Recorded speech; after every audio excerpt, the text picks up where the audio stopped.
Holzman, and this is Confessions of an SEO. These are my experiences in SEO, both as an SEO and as an SEO tester. And it isn't me telling you what somebody else says about SEO. I base what I say about SEO on firsthand experience within Google to understand Google. And I do this through testing. So I watch their feed. Even if we can't understand the entirety of the Google algorithm, we can certainly learn pieces that will inform our SEO practice. So if you're an independent or agency SEO, I get you. Business owners and stakeholders who are trying to manage a team or deal with any agency, I was a local business owner, and I understand your sense of questioning to understand better. So stay receptive and understand that as SEOs, we're trying to explain what we're doing as best we can to someone who isn't an SEO, and even then, it may sound unbelievable. And I'd like to thank Confessions Testing and Research sponsor, the dental marketing guy, Justin Morgan. He owns and manages a marketing and service firm for dentists. Let's get started. Welcome to Season 2, Episode 51. Good morning. It's cold here in Austin, and from what I can gather, pretty much everywhere. So let's grab our hot tea or cocoa and have some fun thinking about how we do our SEO, and in particular, how do we assess our SEO? Now, before I get going, I do want to mention the second annual Confessions of an SEO survey is still available. I'm going to run it through January because I just really want to have a good amount of feedback, a larger data set, actually. So it really takes less than 2 minutes to complete. And this is where you can tell me what you like, what you didn't like, what you'd like to see that you haven't, and to give me your thoughts so I can make this podcast something that you continue to enjoy and find value when we get together. Now, I've put it on the American Way Media Facebook page. It's pinned at the top. Or if you've got a pen, you can write the short link down. It's bit.ly, and then it's /COAS, and then survey 2. All one word, all lowercase. Now, when you spend hours every year talking to yourself in a room with a microphone, your 2 minutes really helps me keep this on track and making sure that it's something that you like and enjoy.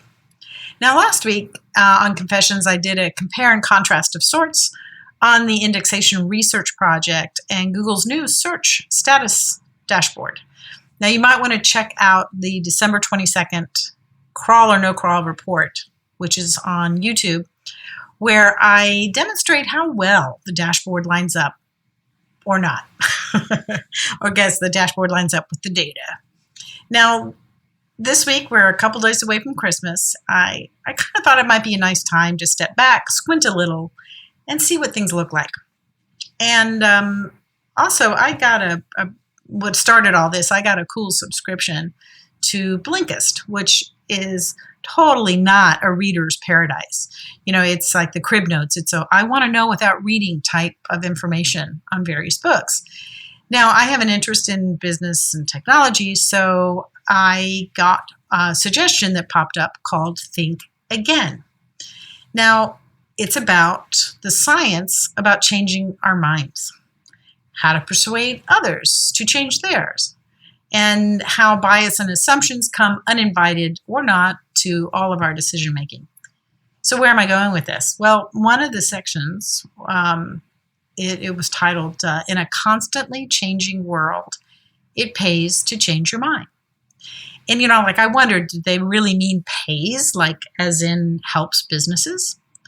And it was really interesting. It went through the sad story of the BlackBerry smartphones. If you don't know what those are, basically it went from the hottest thing, you know, Bill Gates, Obama, and Oprah were publicly saying they could not live without it. And within 5 years, it was a dead concept. Why? So it seems that the guy who invented the BlackBerry couldn't imagine that people would want to do more than check their email or make calls from a smartphone. That probably sounds really ridiculous now, but you know, his premise is, you know, kind of like we might have all made that same mistake because as humans, we tend to highly value what we know. I'll return to that in just a second. Now, the author's name is Adam Grant, and he suggests that we train ourselves as scientists because, wait for it, scientists are always curious about what they don't know. Well, bam! Now you can see how I got hooked as an SEO tester. It's all about being curious about what you don't know and adapting when you get new data. It's really a way to rely on evidence and not your intuition. So now you see that I'm reading this thing as an SEO tester, as part of an SEO team, and I'm ready to buy this book. There was a study, I'd have to find out which one it was. Specifically, I'll get the book and I'll tell you. But it was done on Italian startups. And they found that the founders who approached their business just like a scientist, where everything is a test, made more revenue and had more customers than those who did not. So hence the hypothesis that it really does pay to rethink what you think you already know, or maybe rethink what you might not know that you don't know. So normally I get ebooks, but lately I've really been enjoying the off the screen time. So I'm waiting for the book to get here, but I didn't want to wait for that to share it with you. And there's more. It goes on, and it talked about organizational culture. Now I know we like, right? Who wants to do that? Because that sounds like a corporation. True, but pretty much everything, like even if we're running our own businesses, that's a organizational culture, what we do within our own businesses. And the way he described it, that there's an opportunity within groups for a collective necessity, for it to be okay to rethink and not just do things because that's how it's always been done. And the organization, how did he say it? The organization culture impacts the individual people on that team, and their ability, and I would probably say willingness to rethink things. Now, the same concept was sort of in the Lean Startup, in the book called The Lean Startup. And that it's not enough to kind of like want what rethinking can bring you if the culture of the organization isn't safe for participants to rethink their choices. So the advocacy is for a learning culture. That was his word for it. And I think that's kind of good, because basically in learning cultures, and I would say SEO testing is a learning culture, is rethinking is simply routine. We revisit stuff. Hell, every day I'm running a fresh indexation test every day. I'm rethinking indexation all the frickin' time. So I read that and I thought, yes, being an SEO tester means living in a learning culture. We really do rethink all the time. Now, what it looks, let's say from the outside, let's talk about that for a second, because I think it's hard to be around people who are testing things and not see that part of what drives most tests is an element of doubt. And it seems that my experience has been in the field of business, if you show anything that remotely looks like you have doubts about what you're doing, or that there might be a better way to do it, you just haven't found it yet, that kind of thinking typically is not rewarded, right? Don't look weak. And what was really cool about this book, and like I say, I cannot wait to get it, but it seemed to be a compelling case that it is exactly that element of doubt where the possibility of our greatest achievements and revenue are possible. Now that in an organization, let's say a business maybe with an in-house SEO team, when you have a performance culture, the way he was wording it was kind of like it's not as valuable, let's say a leadership option to acquire a performance culture, that would be one of right or wrong and punishments for being wrong, but that a learning culture is the innovation piece, and that everybody desires, even performance cultures deeply desire what a learning culture can bring, but they don't have a tolerance for the process of mistakes, where problems are identified and then worked out. And that's the rethinking part of it. It's like the rethinking is the engine of innovation. And I have to say, yeah. A lot of times, let's say when a specific tactic that's employed by the SEO team, if you change any little piece of it, you've got to explain to the management team. And from what I understand, again, from experience, is that it's typically very easy for it to be heard as, quote, we, the SEO team, are going to change what we were doing wrong to this new thing that is right. And I get it, that concept is so easy to be misidentified as a mistake that is getting corrected, instead of a rethinking, because what if there's more that we can do?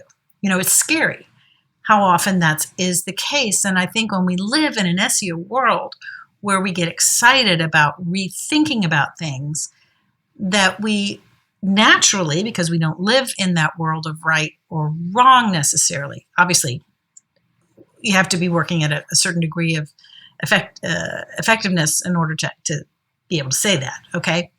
But I kind of think that we as SEOs, once we're aware that not everybody thinks like we do, that maybe we can help them. We can help the non-SEOs understand that much like this is a fast-paced change in the real world, the same thing is true within Google. And when we rethink some of the things that we know, and we have a willingness, let's say, to set up a test or a contained application of this, we can measure and see if we can get better results when we zig instead of zag. Now, it's not wrong, right? It's kind of like an operational definition of a learning culture. So, for instance, if you know you can gain X by doing the things as you normally do, but if you tweak X, you actually, let's say you see a 5% gain. Do you really have to be wrong to make things better? And likewise, let's say you know by doing X you have a certain gain, and then a tweak you saw it as a negative 5%. Well, that's not wrong either. You confirmed that the X is actually the more valuable way to do it. So there's learning in everything. And I love the concept of psychological safety in a business. When people feel safe to take some risks, knowing, let's say, they won't get in trouble, right? When that seems to happen, it's almost as though we as human beings, that once we are trusted, we start extending our own trust to others, because that's essentially what it would take. And the writer also talked to that people who are in these learning cultures, that they begin to trust coworkers and managers, and they're able to admit, let's say, when something didn't work, let's use the M word, mistake, and because of that, problems can be spotted and solutions developed faster. That is so cool. Like, I think every business would want that, but I understand it's hard to manage it. But I think, especially for SEO agencies and teams, you almost have to view it that way. You want a learning culture in your SEO team. You don't want a guinea pig, right? You don't want people testing out things on necessarily live sites. You want to basically create safe places where things can be tested before you roll them out. Raise my hand, accidentally using my own damn money site. And won't do that again. But anyway, if you're interested in the book, I'll put a link in the description. It's called Think Again by Adam Grant, The Power of Knowing What You Don't Know. Well, that's going to do it for today. I'm wishing everyone who celebrates their holidays in December the most wonderful time of the year. And for SEOs, we get to spend some good time with family and friends. Remember to catch the daily crawl or no crawl report. You can find them in YouTube, even during the holidays.